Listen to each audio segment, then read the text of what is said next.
Hello everyone, welcome to my food channel cooking दिल से। आज मैं आपके सामने रेसिपी लेके आई हूँ सूजी स्प्रिंग रोल। और इसमें एक बेनिफिट ये है कि हम जो स्प्रिंग रोल शीट होती हैं वो भी आज यहीं बनाएंगे। आइए चलते हैं इसकी रेसिपी की तरफ। स्प्रिंग रोल की शीट्स बनाने के लिए सबसे पहले हम लेंगे 1 कप सूजी, जिसको हम पीस के एकदम पाउडर बना लेंगे। आप लोग देख सकते हैं कि मैंने ये सूजी एकदम बारीक पाउडर में पीस ली है। अगर आप लोगों को सूजी पीसने में दिक्कत आए तो आप इसमें 1 चुटकी नमक डाल दीजिएगा, इससे आपकी सूजी बहुत अच्छी पिसेगी। अब इस पाउडर्ड सूजी से हम एक नरम आटा लगाएंगे, जिसके लिए हम एक प्लेट या बोल लेंगे, जिसमें हम हमारी सारी सूजी खाली करेंगे। इसमें अब आप स्वाद के अनुसार नमक डालिए थोड़ा सा, और पानी से नरम गूंथ के आटा लगाइए।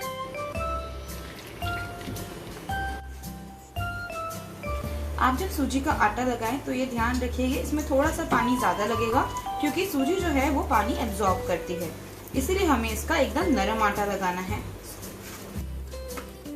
आप लोग देख सकते हैं मैंने एक एकदम सॉफ्ट आटा लगा लिया है। अब इसको हम 10 मिनट के लिए रेस्ट करने देंगे, गीले कपड़े से ढक के। जब तक हमारा ये डो रेस्ट कर रहा है, तब तक हम लोग स्प्रिंग रोल की स्टफिंग बनाएंगे। स्प्रिंग रोल की जो स्टफिंग है वो 2 तरह से बनती है, नूडल और पत्ता गोभी। आज मैं नूडल्स के साथ में स्टफिंग बना रही हूँ, जिसके लिए मैंने एक गहरे बर्तन में पानी गर्म कर लिया है। इसमें हम 2-3 बूंद तेल डालेंगे ताकि हमारी नूडल्स चिपके ना। मैंने जो ये नूडल्स ली हैं ये फ्रेश नूडल्स है, इसकी जगह आप पैक्ड हक्का नूडल्स भी डाल सकते हैं। इसे हम 1 बॉईल आने तक उबालेंगे। स्टफिंग के लिए हमें इंग्रेडिएंट्स चाहिए। जो हमने नूडल्स बॉईल कर ली है वो प्याज, कैप्सिकम एंड कैरेट, ये तीनों को हमने स्लाइस कर लिया है। इसके अलावा हमें चाहिए ग्रीन चिलीज। मैंने यहाँ 2 ग्रीन चिलीज लिए हैं, आप आपके हिसाब से ले सकते हैं। उसके बाद मैंने 4 लहसुन को बारीक चॉप किया हुआ है, और हम लेंगे Schezwan sauce and soya sauce. इसके लिए सबसे पहले हम एक कढ़ाई लेंगे, उसे गर्म करेंगे। कढ़ाई में हम 2 चम्मच तेल डालेंगे। हमारा तेल गर्म हो गया है। अब हम इसमें डालेंगे हमारी ग्रीन चिलीज,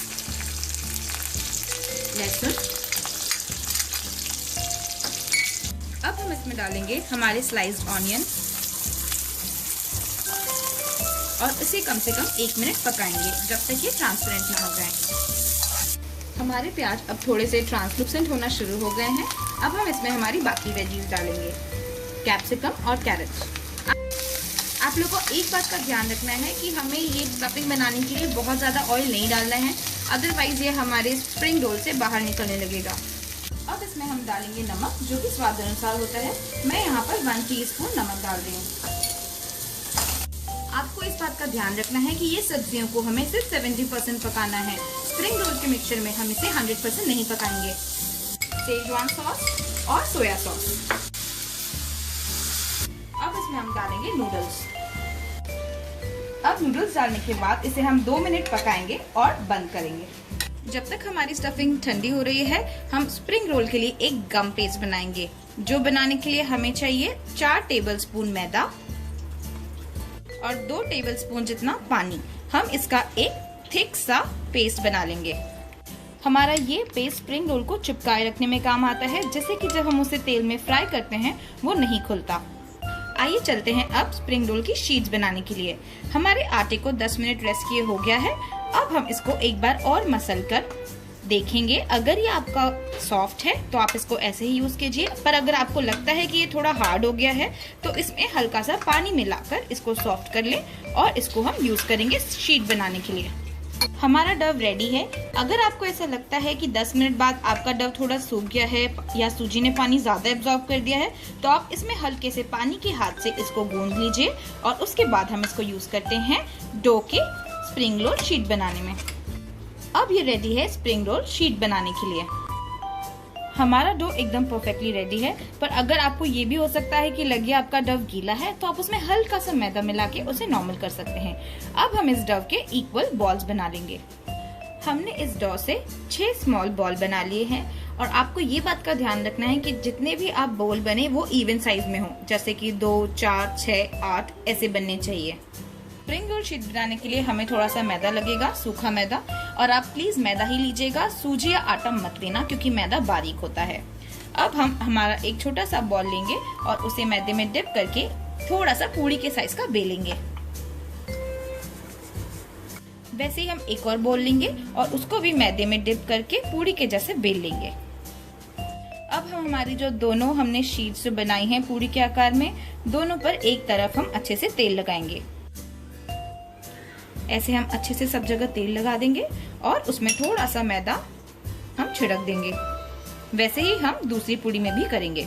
हमने दोनों पूरी पे तेल लगा के मैदा छिड़क दिया है। अब हम एक पूरी को दूसरी पूरी के ऊपर ऐसे रख देंगे और इसीलिए मैंने आपको कहा था इवन बॉल बनाने के लिए, क्योंकि हम ऐसे ही दो दो पूरी करके ही अपनी स्प्रिंग शीट बनाएंगे। दोनों के ऊपर रखने के बाद अब हम इसको एकदम पतला बेल लेंगे।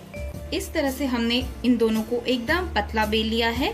अब हम एक तवे को गरम करेंगे और उस गरम तवे पर इस शीट को डालेंगे।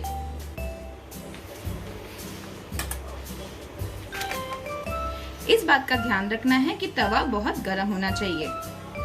आप लोग अब देख सकते हैं कि इसमें थोड़े थोड़े से बबल्स आने लगे हैं। जैसे ही इसमें बबल आने लगे हम इसे पलट देंगे और दूसरी तरफ से भी बबल आने तक सेकेंगे। इसे बहुत ज्यादा नहीं सेकना है, इसे 30 सेकंड जैसा हम सेकेंगे और दोनों तरफ से जब ऐसे हल्के बबल आ जाए तो हम इसे प्लेट में निकाल लेंगे। जैसे ही आप देख सकते हैं कि जब ये पक गई है, इसमें से आप देखेंगे एक शीट दूसरी शीट से अलग हो जाएगी। तो उसको बहुत ही संभाल के, क्योंकि ये बहुत गर्म होगी, हमें अलग करना है और एक के ऊपर दूसरा रख देना है। ये देखिए हमारी स्प्रिंग रोल शीट तैयार हो गई है। हम बाकी आटे का भी इसी तरह से स्प्रिंग रोल शीट बना लेंगे। जैसा कि आप देख सकते हैं हमारी सारी स्प्रिंग रोल शीट्स बनकर तैयार हैं। आपको इसमें मैं 2 टिप दूंगी कि जैसे ही आप स्प्रिंग रोल शीट बनाएं, पहली बात तो उसका जो नहीं चिपकने वाला हिस्सा है वो उसके ऊपर रखें, ठीक है, जो ऊपर था। और दूसरी चीज, जैसे ही आप स्प्रिंग रोल शीट बनाएं उसको आप कपड़े से ढक के रख दें ताकि उसका मॉइस्चर न उड़े। एक चीज का आपको ध्यान रखना है कि जब आप एक शीट दूसरी शीट के ऊपर रखें तो आप जो अंदर वाला हिस्सा है दोनों का वो एक दूसरे के ऊपर न रखें। मतलब जो पका वाला हिस्सा है वो अंदर वाले हिस्से के ऊपर रखें और इस तरह से आप सारी शीट रखें ताकि वो ना चिपके। आइए चलते हैं अब स्प्रिंग रोल को फ्राई करने के लिए। उसके लिए हम कढ़ाई रखेंगे और उसमें तेल डालेंगे। जब तक हमारा तेल गर्म हो रहा है हम स्प्रिंग रोल की शीट में स्टफिंग भर के स्प्रिंग रोल्स तैयार करते हैं। स्प्रिंग रोल बनाने के लिए हम एक स्प्रिंग रोल शीट लेंगे। सबसे पहले हम स्टफिंग स्प्रिंग रोल में डालेंगे। स्प्रिंग रोल में स्टफिंग डालने के बाद जो हमने गम पेस्ट बनाया है उसको हम यू शेप में ऐसे स्प्रिंग रोल शीट पर लगा देंगे। ये हमने पेस्ट यू शेप में लगा दिया है। अब आप लोग देखिए इसे कैसे फोल्ड करते हैं, ये बहुत इजी है। सबसे पहले हम इसे इस तरह से फोल्ड करेंगे और उसके बाद में दोनों साइड से इसे अंदर की तरफ फोल्ड करेंगे और इसे रोल कर देंगे अच्छे से। और हमारी शीट में जो हमने ये अपना गम पेस्ट लगाया है उसको दबा देंगे, तो इससे हमारा स्प्रिंग रोल अच्छे से बंध जाएगा और तलने पर नहीं खुलेगा। आइए मैं एक और शीट आपको बताती हूँ किस तरह से हमें रोल करना है। हमने बीच में स्टफिंग रखी और यू शेप में करके हमने हमारा पेस्ट, गम पेस्ट मैदे वाला डाला और इसे अच्छे से लगा दिया। अब हम इसे इस तरह से फोल्ड करेंगे और हमारी स्टफिंग को अच्छे से अंदर दबाते हुए इसे हम ऐसे फोल्ड करेंगे। ये दोनों तरीके से आप स्प्रिंग रोल फोल्ड कर सकते हो, आपको जो कन्वीनियंट लगे आप वैसे फोल्ड करें। और हमारी जो मैदे का गम पेस्ट है उससे हम इसे चिपका देंगे ताकि हमारा स्प्रिंग रोल नहीं खुलेगा।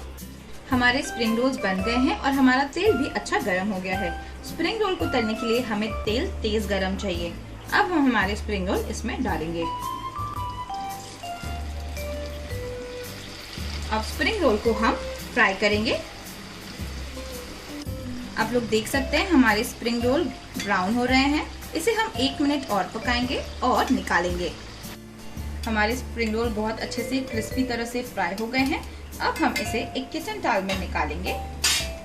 हमारे सारे स्प्रिंग रोल रेडी हैं। अब हम इसे कट करके सर्व करेंगे। सो गाइज हमारे सूजी स्प्रिंग रोल बनके रेडी है।